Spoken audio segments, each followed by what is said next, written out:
Dicen que el Plateado de Chalino ganó 40 carreras en los llanos y las sierras de Sinaloa sin que nadie pudiera explicar de dónde sacaba esa velocidad, compadre. Porque no era un caballo de pedigrí registrado, ni venía de aras con nombre en inglés, ni había cruzado la frontera en ningún remolque especial con papeles de veterinario gringo. Era un caballo de rancho, plateado como la luna de invierno sobre el río Humaya, con una crin que el viento movía como si supiera que estaba siendo mirado.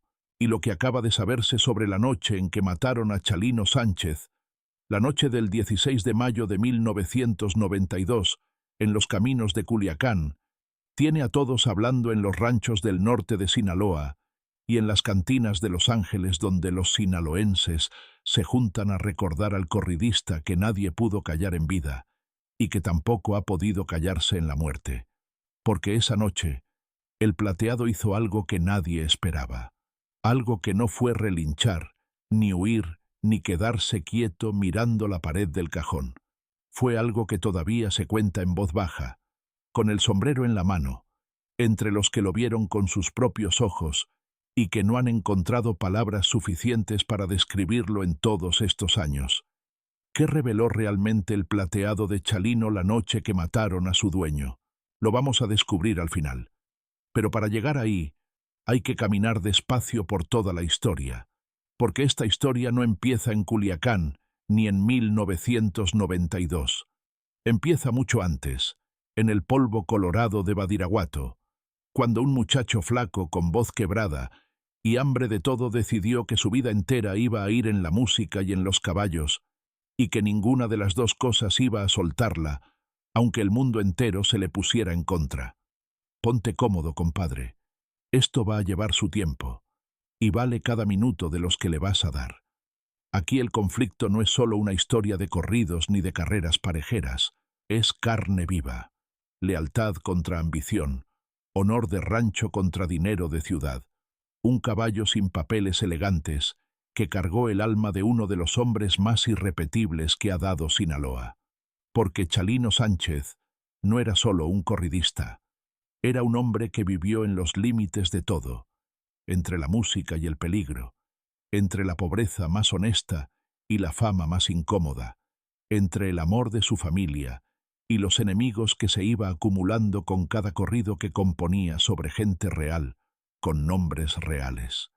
Y en medio de todo eso, en medio de los bailes y los viajes y las amenazas y los contratos y las grabaciones, el Plateado era lo único que nunca le falló, lo único que no tenía agenda propia, ni interés oculto, ni precio negociable, lo único que no quería nada de él, excepto la rienda firme y el piloncillo que le llevaba de mano cuando regresaba de Los Ángeles.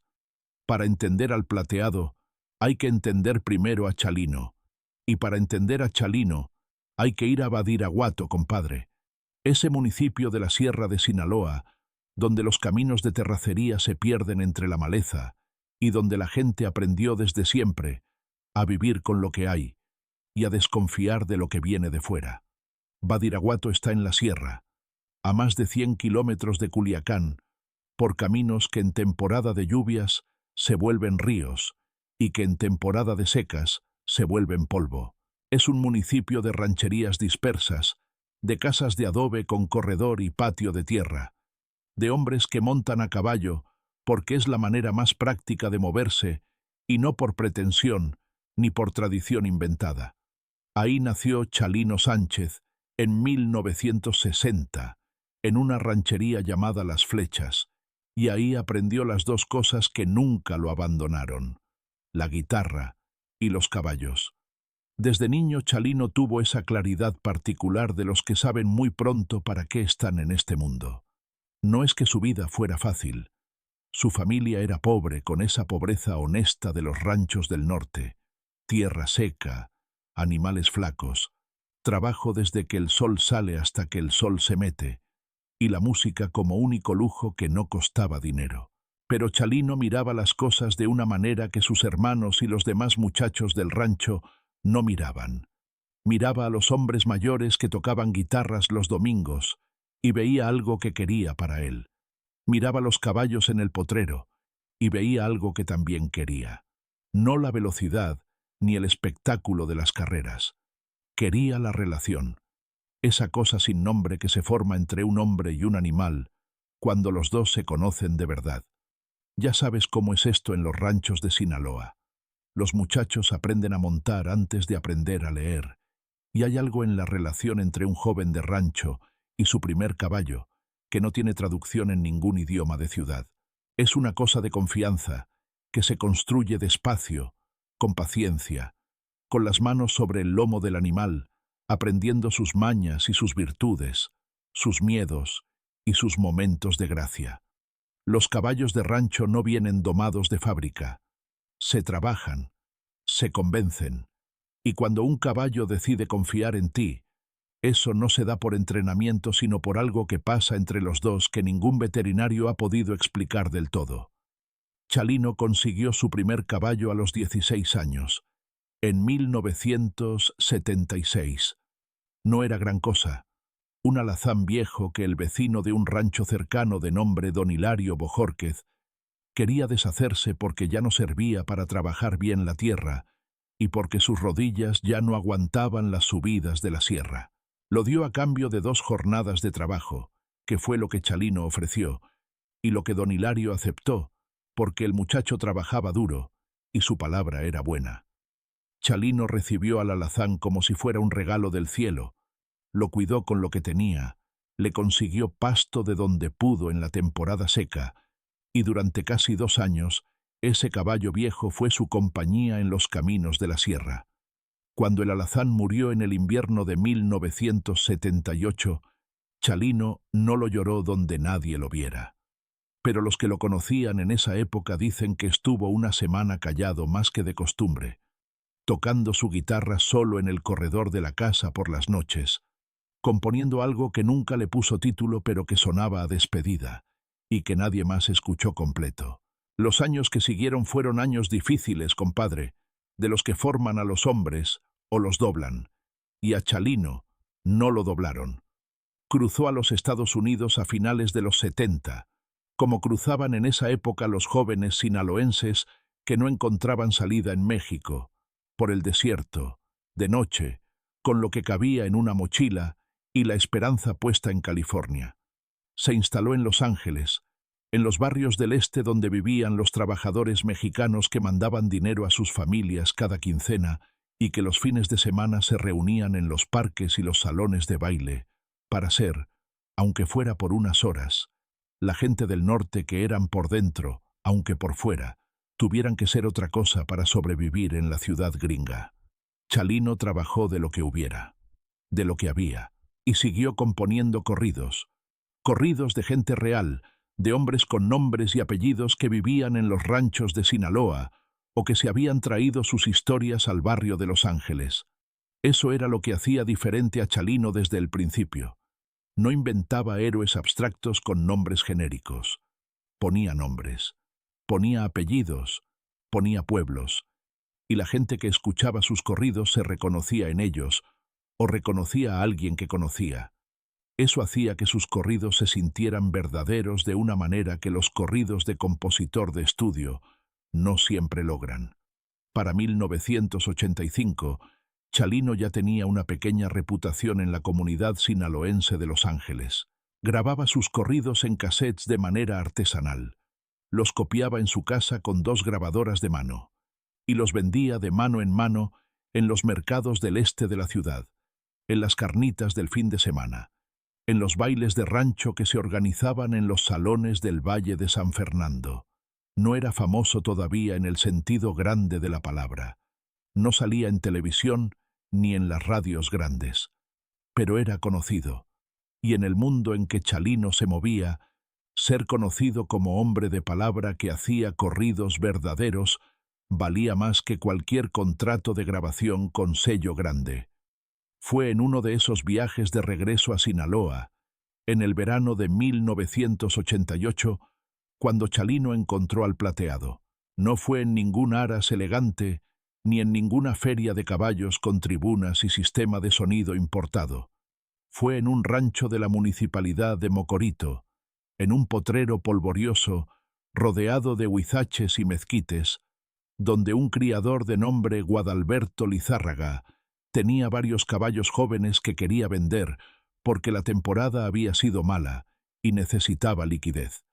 Chalino llegó acompañado de su cuñado Nacho Santoyo y de un amigo de la infancia llamado Silvio Morales, que entendía de caballos mejor que nadie en esa región, de esos hombres que miran a un animal por primera vez y en 2 minutos te dicen si va a servir o no, con una precisión que deja sin palabras a los que llevan años estudiando veterinaria. El Plateado tenía 3 años cuando Chalino lo vio por primera vez. Era un caballo color tordo plateado, casi blanco con reflejos grises que con el sol de mediodía brillaban como plata recién pulida. No era el más grande del potrero, ni el más musculoso. Había un bayo de 4 años que tenía más presencia física y que Guadalberto Lizárraga ofrecía primero, porque sabía que era más fácil de vender.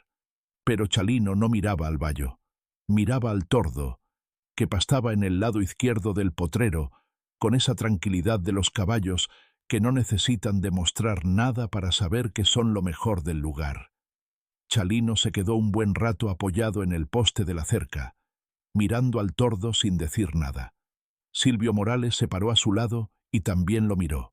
Nacho Santoyo los miró a los dos y se quedó callado porque entendía que algo estaba pasando, que no había que interrumpir. —¿Ese cuánto? —preguntó Chalino al fin, señalando al tordo plateado. Guadalberto Lizárraga dijo el precio. Era más de lo que Chalino traía en efectivo ese día. Pero Chalino no era hombre de rendirse fácil cuando algo le llamaba la atención de verdad. Negoció con calma, sin bajar el tono ni subir la voz, con esa manera suya de hablar de negocios que parecía conversación normal, pero que siempre terminaba donde él quería que terminara. Convino en pagar la mitad al momento y la otra mitad en 3 meses, con Silvio Morales como testigo del acuerdo. Guadalberto aceptó, porque la mitad en efectivo era lo que necesitaba, y porque la palabra de Chalino Sánchez, aunque todavía no era famoso en toda Sinaloa, ya tenía peso en esa región. Se llevó al Plateado amarrado atrás de la troca ese mismo día. El caballo subió al remolque sin resistencia, sin el nerviosismo que tienen los caballos jóvenes que no están acostumbrados a viajar. Se paró en el centro del remolque, metió la cabeza por la ventana lateral y miró el camino que se abría detrás de ellos mientras la troca arrancaba por la terracería de Mocorito, como si ya supiera que algo en su vida estaba cambiando y quisiera ver de dónde venía antes de mirar hacia dónde iba. Silvio Morales, el amigo que sabía de caballos, le dijo a Chalino esa noche mientras cenaban en el rancho familiar de Badiraguato: «Ese caballo tiene algo, Chalino. No sé cómo explicártelo exactamente, pero tiene algo que los otros no tienen». Chalino nada más sonrió. Siguió comiendo frijoles con tortilla recién hecha y no respondió de inmediato. Pero Nacho Santoyo, que los conocía a los dos desde niños, dijo que en los ojos de Chalino había algo que no era solo satisfacción de hombre que hizo un buen trato. Era algo más parecido al reconocimiento, como si hubiera encontrado a alguien que ya conocía de antes, en algún lugar que los dos habían frecuentado sin saberlo. Pero ahí no termina, porque el Plateado todavía no había mostrado de lo que era capaz. Y lo que era capaz de hacer iba a sorprender a todos, incluyendo a los que ya creían conocerlo. Los primeros meses, Chalino lo dejó al cuidado de su hermano Armando en el rancho familiar de Badiraguato, mientras él regresaba a Los Ángeles a seguir trabajando y grabando corridos. Armando Sánchez era hombre de caballos en el sentido más completo de la palabra. Paciente, metódico, de los que se levantan antes que el sol para revisar el establo y que se van a dormir después de haber revisado todo 2 veces. Empezó a trabajar al Plateado con cuidado, primero en el potrero grande, dejándolo moverse libre para conocer su temperamento natural, luego en los caminos de tierra de los alrededores del rancho para acostumbrarlo al peso del jinete y a los ruidos del mundo, luego en las primeras carreras de entrenamiento cortas que hacían los domingos en el llano detrás de la casa con otros caballos del rancho. Lo que Armando descubrió en esas primeras semanas de entrenamiento fue algo que no esperaba del todo, porque aunque sabía que el caballo era bueno, no esperaba que fuera bueno de esa manera particular. El Plateado no solamente era rápido, era inteligente con la velocidad.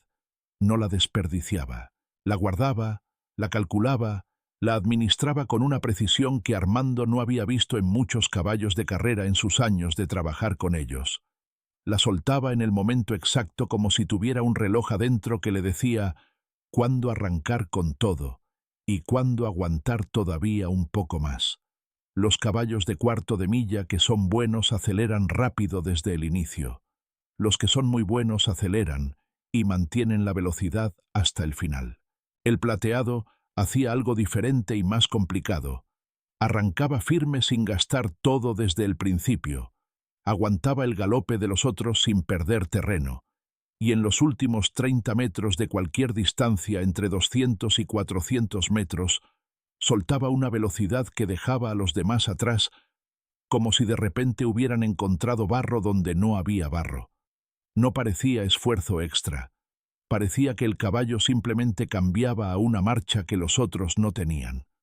Armando le habló a Chalino por teléfono una noche fría de octubre de 1988 desde el teléfono de la tienda del pueblo, que era el único del rancho en esos años.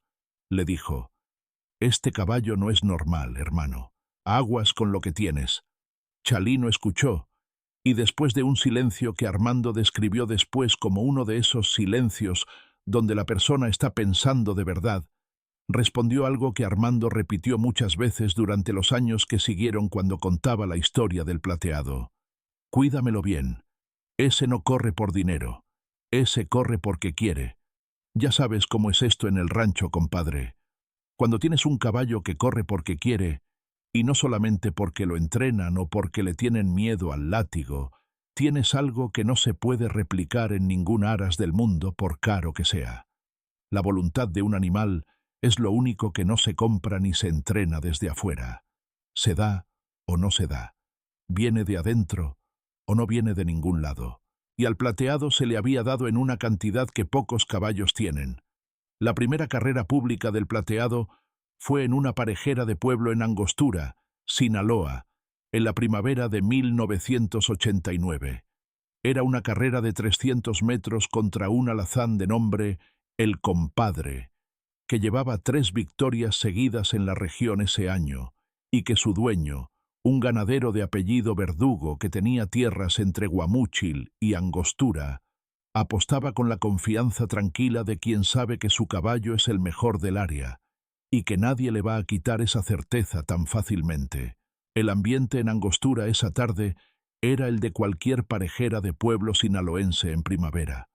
Olía a polvo levantado por los remolques de caballos, llegando desde la madrugada para registrarse y calentar, a cerveza fría en hieleras de unicel y plástico, a carnitas en cazuela de cobre que una señora de apellido Gastelum, sin relación con el Gastelum que aparecerá más adelante en esta historia, preparaba en el mismo puesto desde hacía 15 años, a cuero y sudor de animal mezclado con el aceite de las sillas y el olor particular de la alfalfa húmeda que traen los preparadores para dar a los caballos antes de la carrera. Ese olor compuesto, compadre, que solo tienen los eventos de carreras de rancho, y que una vez que lo conoces, no lo confundes con nada más, y que cuando lo vuelves a sentir, aunque sea 20 años después, te regresa de golpe al carril y al silencio antes del portón y a los billetes cambiando de mano. Chalino estaba presente ese día. Había bajado de Los Ángeles especialmente para ver la primera carrera pública del Plateado, lo que en sí mismo decía algo sobre lo que ese caballo significaba para él en ese momento.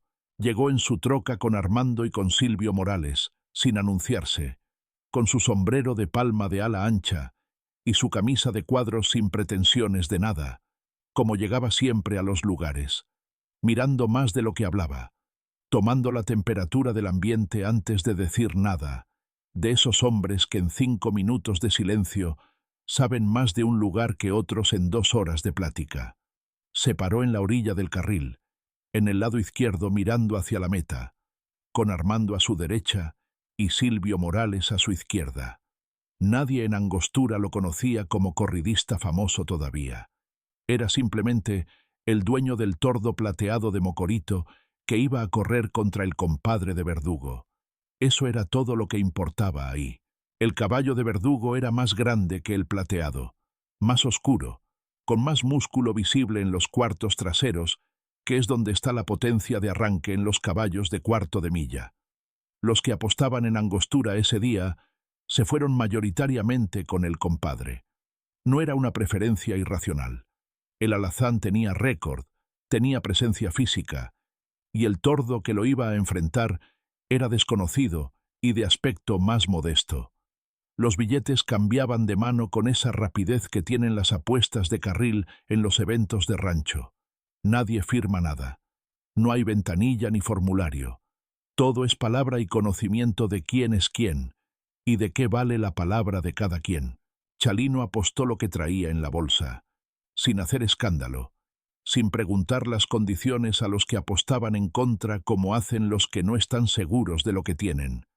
Candelario Espinoza, el jinete que Armando había contratado para el plateado, era un muchacho de 19 años de Mocorito, delgado como varilla de mezquite, con manos que los caballistas de la región describían como las más finas que habían visto para las riendas.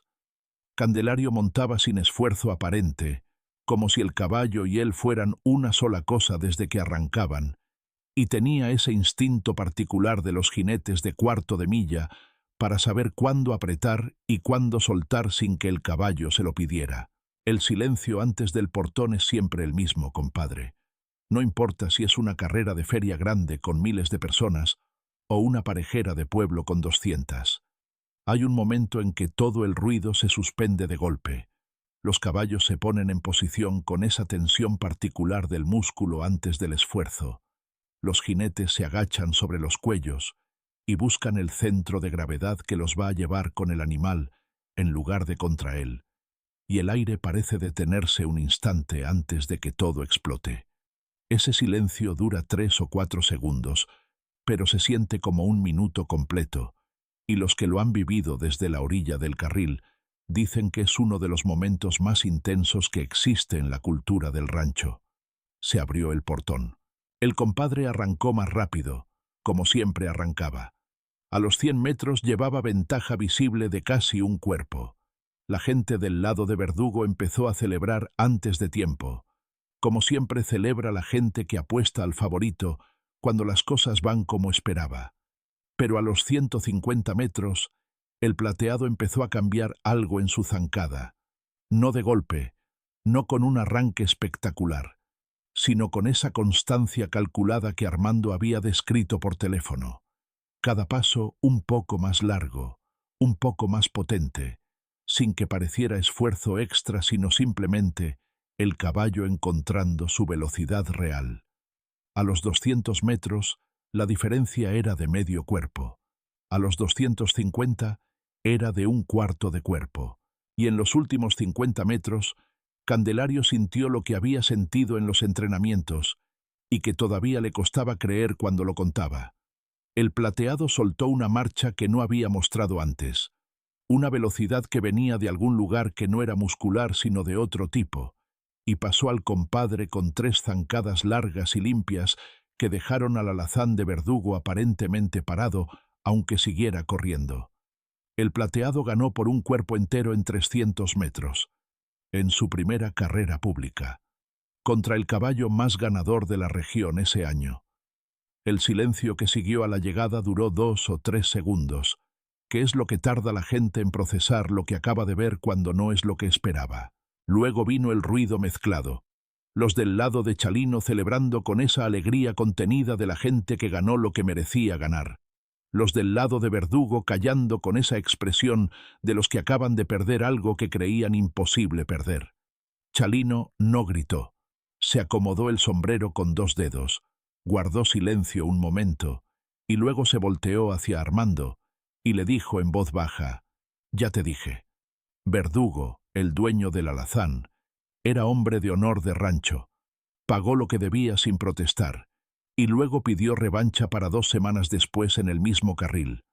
Chalino Aceptó sin negociar el monto de la apuesta, porque no había nada que negociar. El Plateado volvió a ganar, y luego volvió a ganar en Guamuchil, y luego en Sinaloa de Leiva, y en Mocorito otra vez, y en El Fuerte, y en cada carril donde lo ponían, el resultado era el mismo. El Plateado arrancaba, aguantaba, soltaba en el último tramo y llegaba primero. Para finales de 1989, el Plateado ya tenía 10 victorias en los carriles de Sinaloa, y su nombre empezaba a circular en los corrillos de las ferias y los rodeos de toda la región. Los apostadores que habían perdido dinero con él empezaban a hacer lo que siempre hace la gente cuando un caballo nuevo rompe el orden establecido que era conveniente para ellos: buscarle el defecto, inventarle el problema, murmurar que algo raro había en ese animal o en sus dueños, que el tordo de Chalino se drogaba antes de correr, que Candelario el jinete hacía trampa de alguna manera que nadie había podido identificar todavía, que los carriles donde corría tenían algún arreglo previo con los organizadores. Ninguna de esas murmuraciones tenía sustancia real, pero las murmuraciones no necesitan sustancia para circular. Solo necesitan un oído dispuesto a escucharlas y una boca dispuesta a repetirlas. Nadie vio venir lo que pasaría cuando el nombre del Plateado llegara a oídos de los apostadores grandes de Culiacán. Porque en Culiacán había una clase diferente de apostadores, compadre. No los rancheros de pueblo que apuestan lo que traen en la bolsa con honor y palabras de hombre, y que si pierden pagan, y si ganan cobran, y al día siguiente siguen siendo los mismos, sino los que apuestan con dinero que no es exactamente suyo, con caballos comprados en Texas y Sonora, y entrenados por especialistas pagados a precio de ciudad, con la confianza particular de quien sabe que si pierde, puede conseguir más porque tiene espaldas que pocos quieren contradecir. Esa clase de apostadores no pierde bien, y cuando pierden, especialmente en público, delante de gente que conocen, no lo olvidan. El hombre que iba a convertirse en el problema principal de esta historia se llamaba Rodrigo Gastelum Ochoa, conocido en los carriles de Culiacán, Guasave y Nabolato como el comprador, porque esa era su manera característica de resolver las cosas que se le complicaban. Lo que no podía ganar en el carril, lo compraba fuera de él. Caballos que ganaban mucho, los compraba para sacarlos del circuito. Jinetes que eran demasiado buenos, les pagaba para que no corrieran para ciertos dueños. Resultados de carreras que no le convenían, los buscaba arreglar antes de que se corrieran. No siempre lo lograba, y los que lo conocían bien decían que era precisamente cuando no lo lograba cuando se ponía peligroso. Gastelum tenía dinero de origen que nadie preguntaba en voz alta, y la reputación de no tolerar que sus caballos perdieran delante de audiencias grandes. No era orgullo exactamente, o no era solo orgullo. Era una cuestión de imagen, de posición, de lo que en ese mundo se entiende como autoridad. Un hombre como Gastelum que pierde en el carril con muchos testigos pierde algo más que la apuesta. Pierde la sensación de que el mundo funciona de acuerdo a lo que él decide. Su caballo principal en esos años era un cuarto de milla de nombre El General, importado de Nuevo León con papeles de pedigrí que decían 4 generaciones de sangre fina, entrenado en una pista privada cerca de Culiacán por un preparador de nombre Efraín Buelna, que había trabajado en hipódromos formales de Sonora y que sabía sacarle el máximo a un caballo antes de una carrera importante. El General era un caballo de verdad, compadre.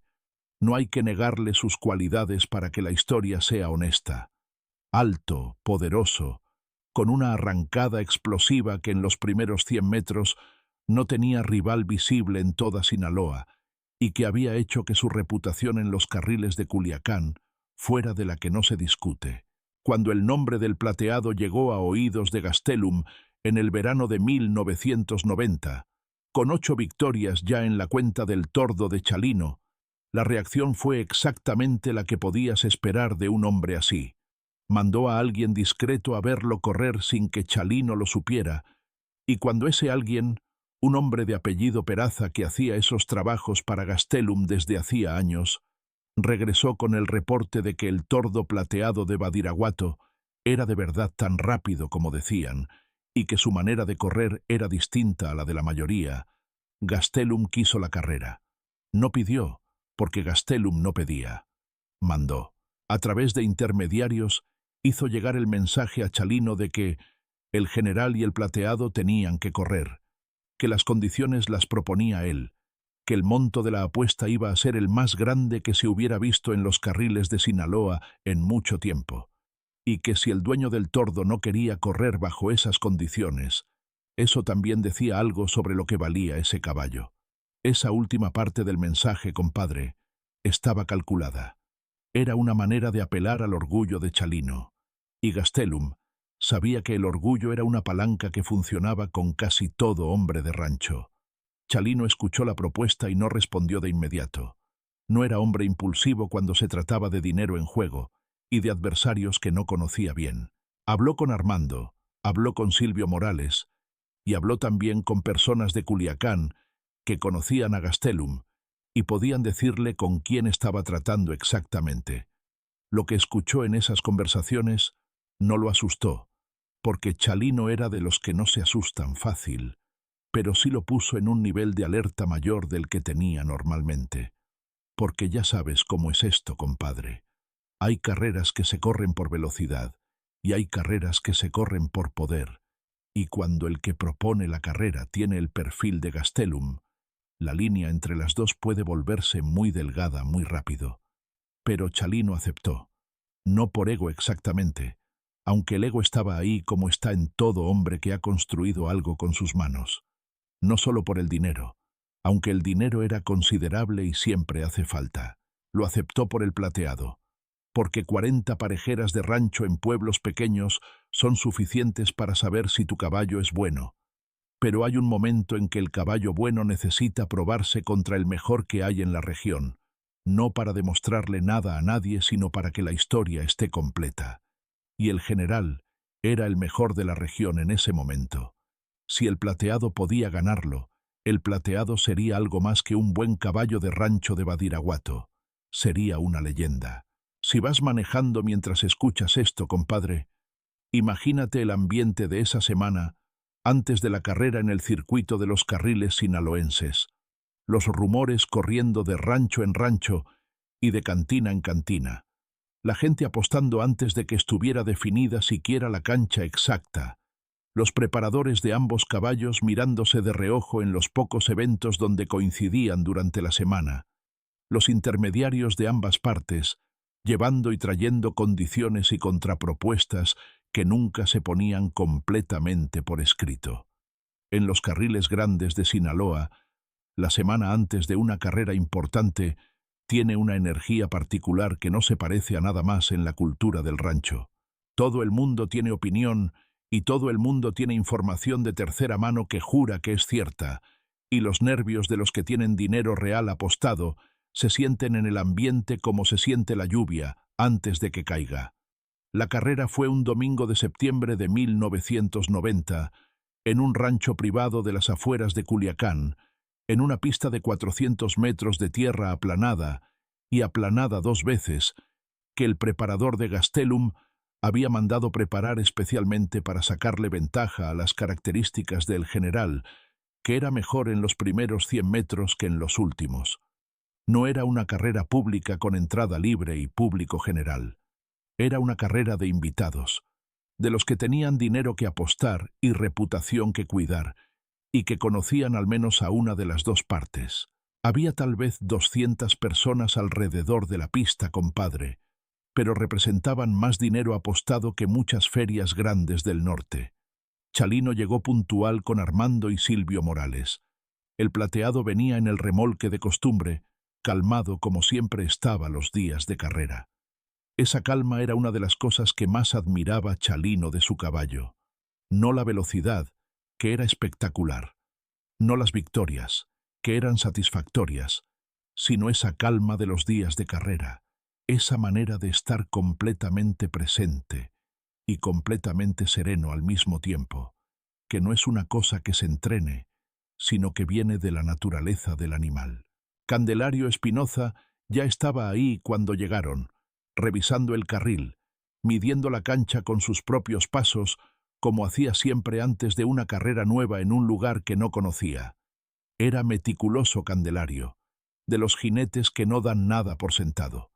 El general salió del remolque de Gastelum con la presencia de un caballo que ha sido preparado para ese momento específico, brillante, tenso de la manera correcta, con esa energía contenida de los animales de alto rendimiento, que saben que algo importante está por pasar. Era más grande que el plateado, eso era innegable, más oscuro, con más músculo visible en el cuello y en los cuartos. Los que estaban del lado de Gastelum apostaron con confianza desde el principio. Los que conocían al plateado apostaron callado, como siempre apostaba la gente que confía en lo que sabe sin necesitar anunciarlo.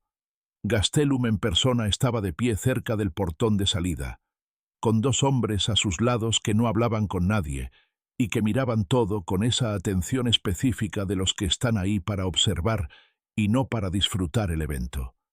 Chalino lo vio y no dijo nada. Nada más tomó nota de quién era y de cómo estaba parado. El silencio antes del portón esa tarde duró más que en cualquier otra carrera del plateado hasta ese momento. Los dos jinetes acomodaron a los caballos en la línea. Los dos animales sintieron la magnitud de la tensión a su alrededor, y hubo un momento de 5 o 6 segundos en que el único sonido era el viento caliente de septiembre, levantando polvo fino de la pista recién preparada. Se abrió el portón, y entonces pasó lo que cambió todo. El general arrancó como siempre arrancaba, con esa explosión de los primeros metros que era su arma principal, poderoso, con los cuartos traseros empujando con toda la fuerza de años de entrenamiento especializado. Al primer cuarto de la pista, 100 metros, llevaba 2 cuerpos de ventaja, y la gente de Gastelum ya comenzaba a relajarse con esa relajación prematura de los que creen que la carrera ya está decidida. El plateado arrancó firme pero sin la explosión del general, y la diferencia visible en ese primer tramo hizo que algunos de los que habían apostado al tordo sintieran un primer momento de duda. Pero el plateado no cambió su ritmo, siguió corriendo con esa constancia calculada, esa manera de medir al otro caballo que no era lentitud, sino estrategia, que no era falta de potencia sino administración de potencia. Candelario, sobre el plateado, no apretó las riendas ni movió los talones. Esperó, porque conocía a su caballo y sabía que el plateado no necesitaba que le dijeran cuándo. A los 200 metros la diferencia era de un cuerpo. A los 300 metros era de medio cuerpo.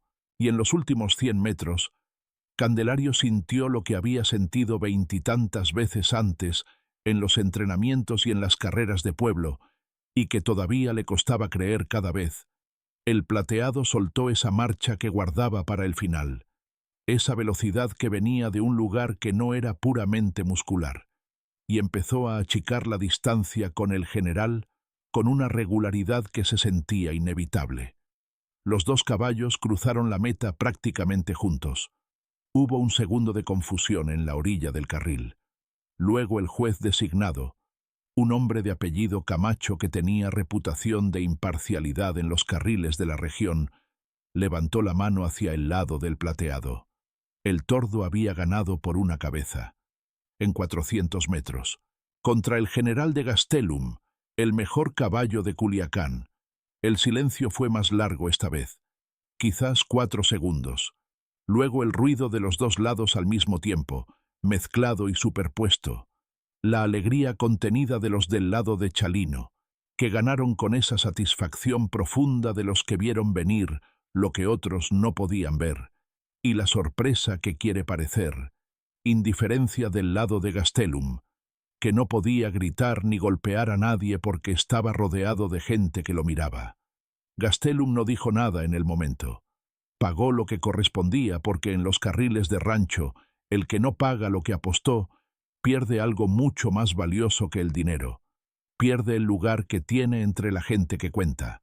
Se fue del rancho en su camioneta sin despedirse de nadie, con sus 2 hombres callados a los lados. Pero en su mirada, los que lo conocían bien y lo vieron irse, vieron algo que no era solo derrota. Era la mirada de un hombre que está anotando, que está guardando. Nadie vio venir exactamente lo que eso iba a significar para Chalino y para el Plateado, porque los meses que siguieron a esa carrera fueron meses de oro para el tordo de Badiraguato. 12 victorias más en lo que quedaba de 1990, más dinero apostado y ganado de lo que Chalino había visto junto en mucho tiempo, y una reputación que ya no era solo regional, sino que se extendía por los circuitos de carreras de cuarto de milla de Sonora y Nayarit. El nombre del Plateado de Chalino se pronunciaba en las ferias con ese respeto específico que se guarda para los caballos que han ganado demasiado, como para que alguien todavía se sorprenda de que ganen. Pero ahí no termina, compadre, porque la fama tiene 2 caras, y la segunda cara no siempre es amigable.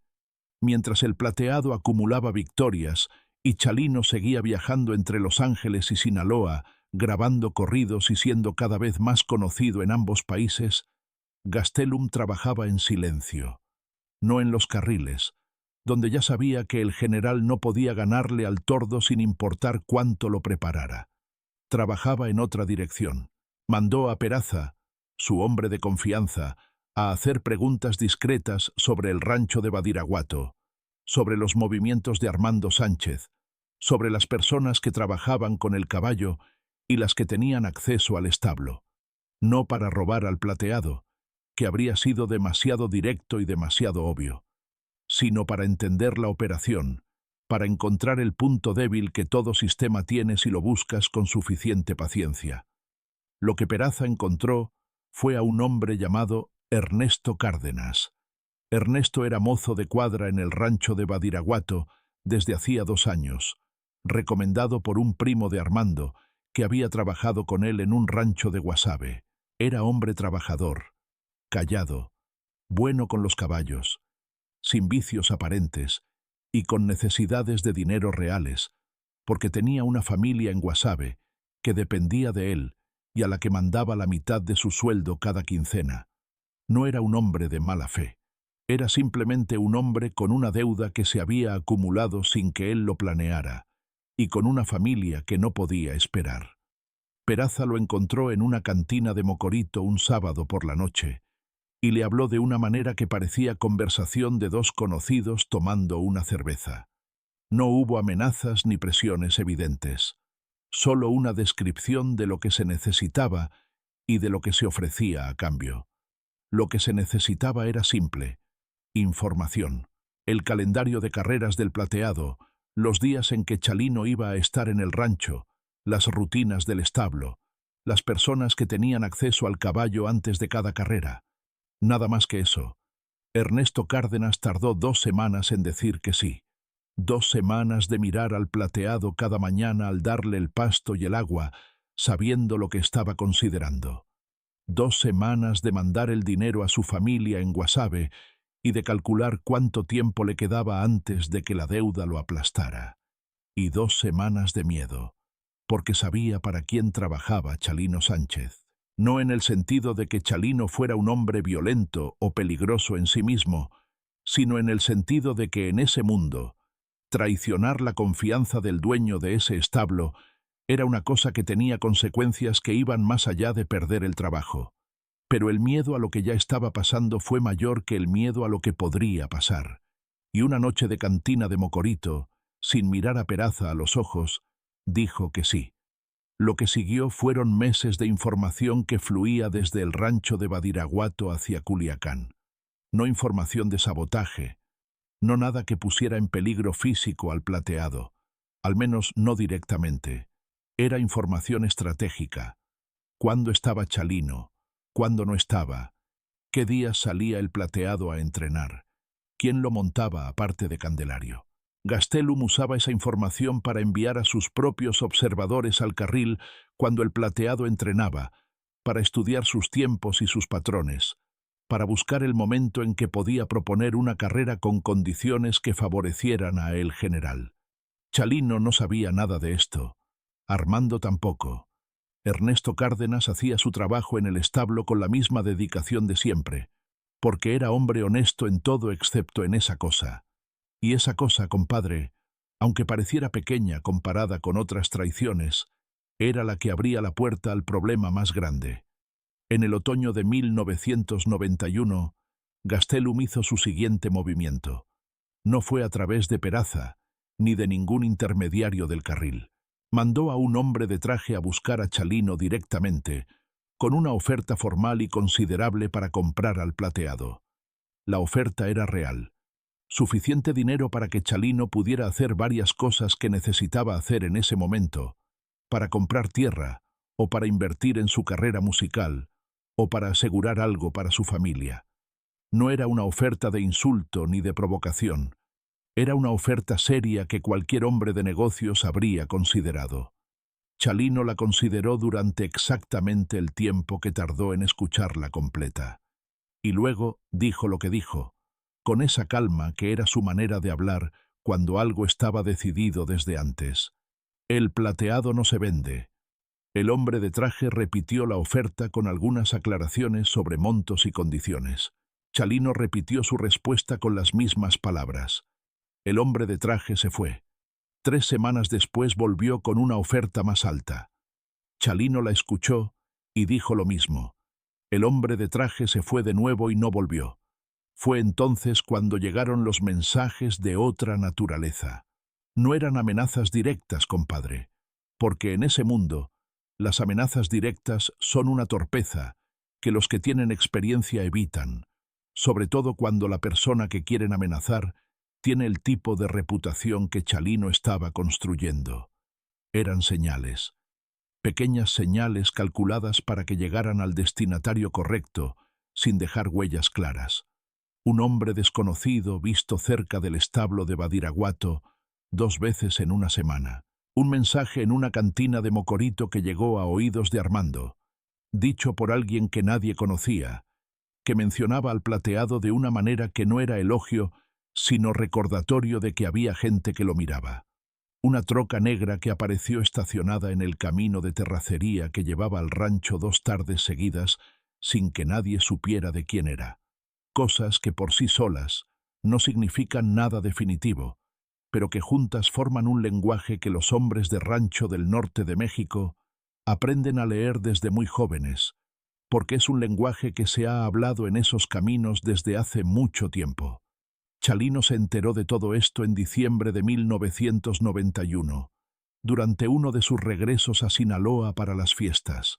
Escuchó a Armando con cuidado, escuchó a Silvio Morales, escuchó también a Candelario Espinoza, que había notado algunas cosas en los carriles de entrenamiento que no cuadraban bien, y en el establo del rancho de Badiraguato, esa noche de diciembre, mientras le sobaba el lomo al Plateado con la palma de la mano, y el caballo bajaba la cabeza con la confianza de los que saben que están en buenas manos, Chalino dijo algo que Armando guardó en la memoria, con esa precisión con que se guardan las cosas que al momento de escucharlas ya se sienten importantes.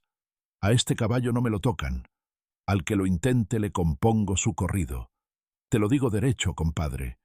En boca de Chalino Sánchez, esa frase no era una metáfora ni una exageración de cantina.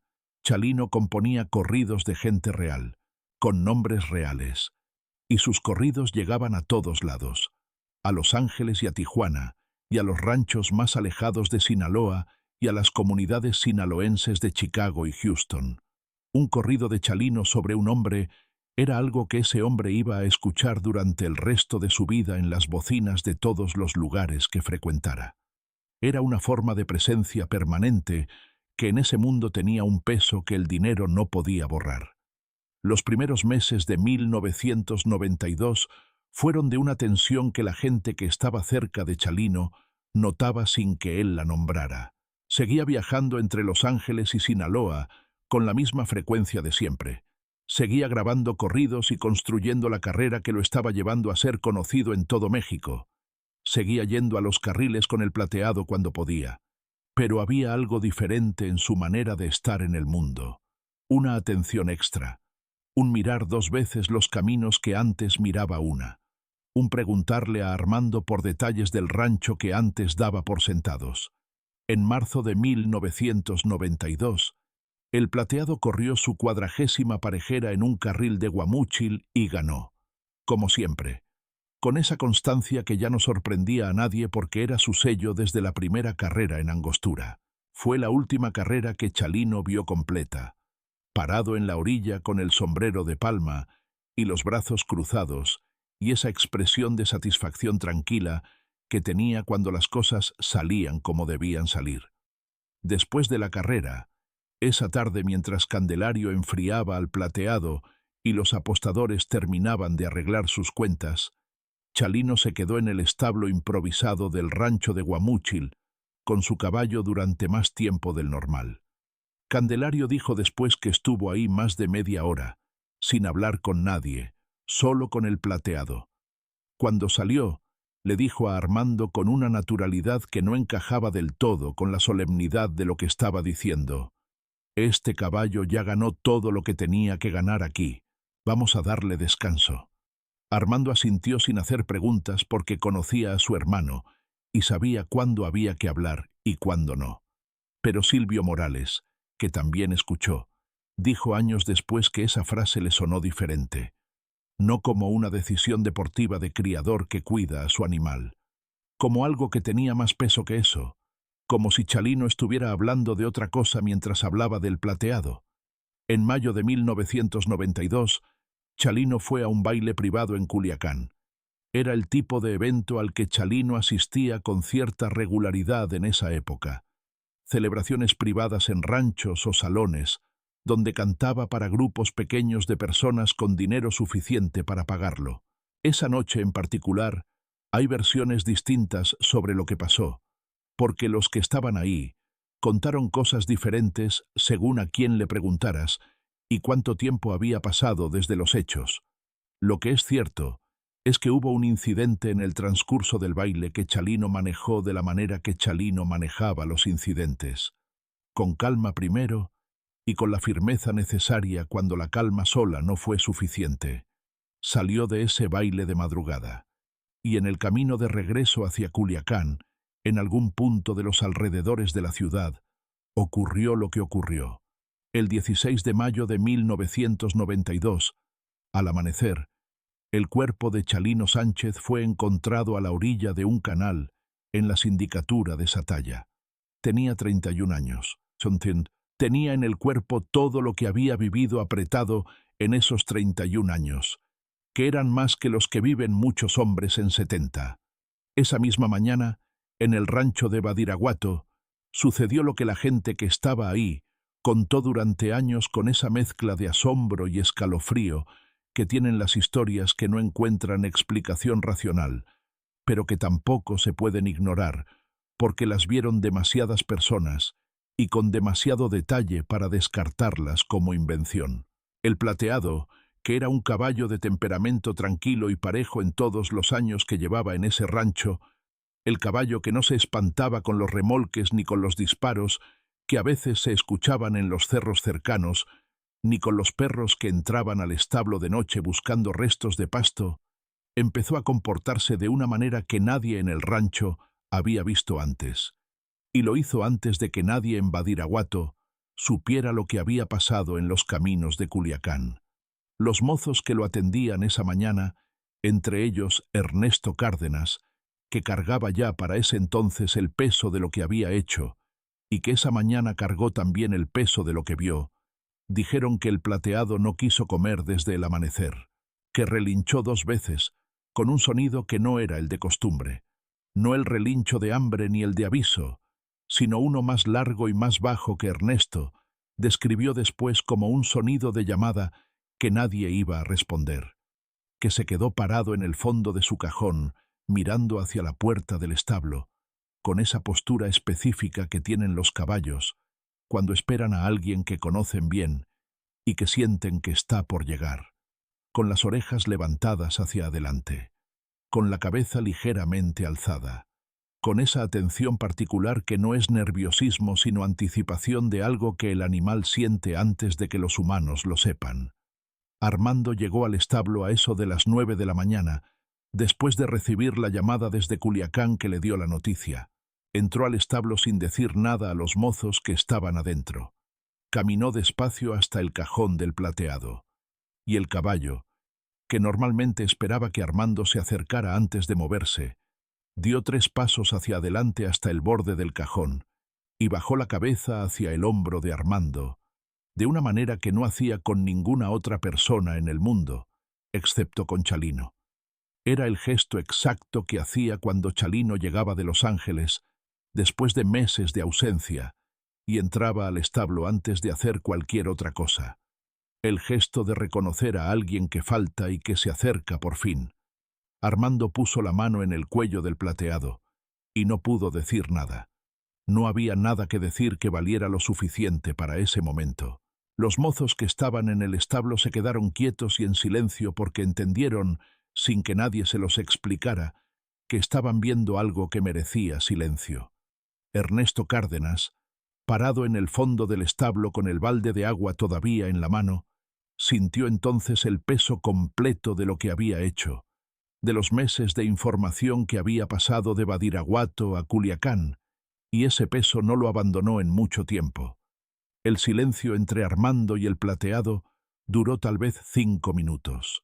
Candelario Espinoza, el jinete, llegó al establo media hora después cuando ya había recibido la noticia también, y encontró a Armando todavía ahí, con la mano en el cuello del caballo, sin llorar porque Armando era de los que no lloran donde los ven, pero con algo en la postura del cuerpo que Candelario reconoció porque lo había visto antes en los hombres, cuando la tristeza es demasiado grande para caber en los gestos normales.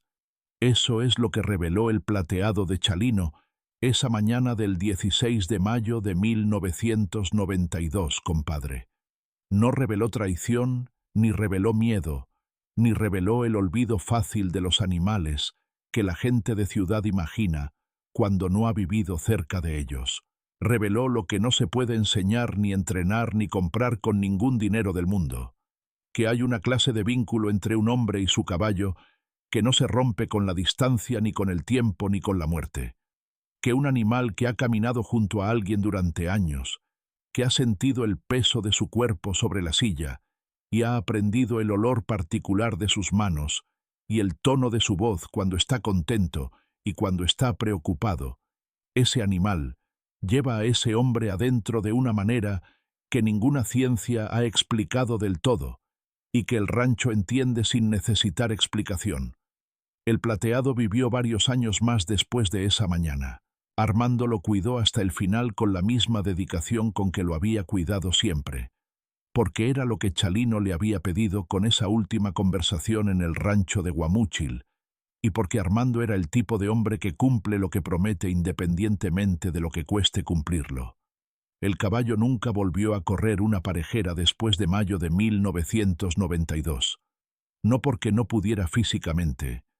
En los entrenamientos de los meses siguientes, Candelario lo montó algunas veces, y el caballo corría con la misma velocidad de siempre, con la misma zancada calculada del final que había dejado a 40 rivales atrás.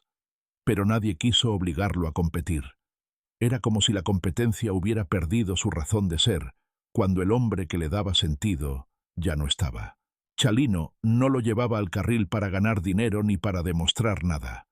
Lo llevaba porque le gustaba ver al plateado correr, y sin Chalino en la orilla del carril con su sombrero de palma, el carril era simplemente tierra y polvo. Ernesto Cárdenas dejó el rancho a finales de 1992 y se fue a Guasave a vivir con su familia. Nunca contó públicamente lo que había hecho durante esos meses, pero la gente que lo conocía bien dijo que regresó a Guasave diferente, más callado, con algo adentro que lo pesaba de una manera que no se quitaba con el trabajo ni con el descanso. Algunos dicen que años después intentó buscar a Armando para decirle algo que nunca llegó a decir. No se sabe si eso es verdad. Gastelum siguió su camino de la manera en que siguen su camino los hombres que han construido lo que construyó, sin importar demasiado cómo. Esos caminos, compadre, siempre terminan en algún lugar, aunque no siempre tan pronto ni tan visiblemente como uno quisiera.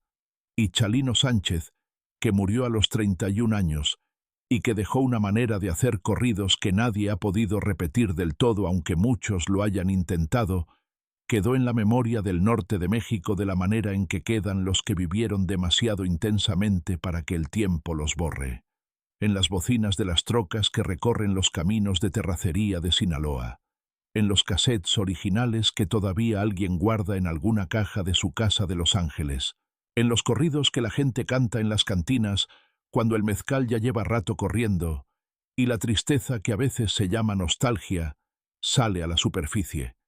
Caballo plateado, color de la luna, corriste los llanos sin nunca caer, supiste primero que nadie en el mundo lo que no hay palabras para comprender.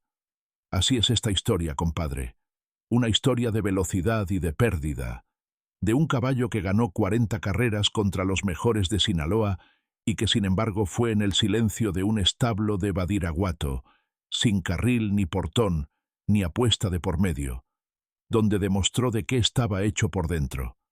La lealtad del plateado no falló nunca, ni en los carriles, ni en la mañana más difícil. Y eso, al final, es lo único que queda cuando todo lo demás se va, lo que hiciste con la lealtad que te dieron.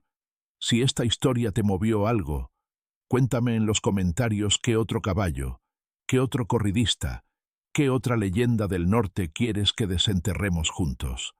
Aquí seguimos, compadre, con el polvo de Sinaloa en las botas y el respeto bien puesto, contando las historias que el tiempo quiere olvidar, pero que la gente del rancho no deja morir. Esta es una historia inspirada en corridos, relatos populares y fuentes de memoria oral disponibles, con fines de entretenimiento y preservación de la cultura del norte de México. Es una reconstrucción narrativa, no una verdad histórica definitiva.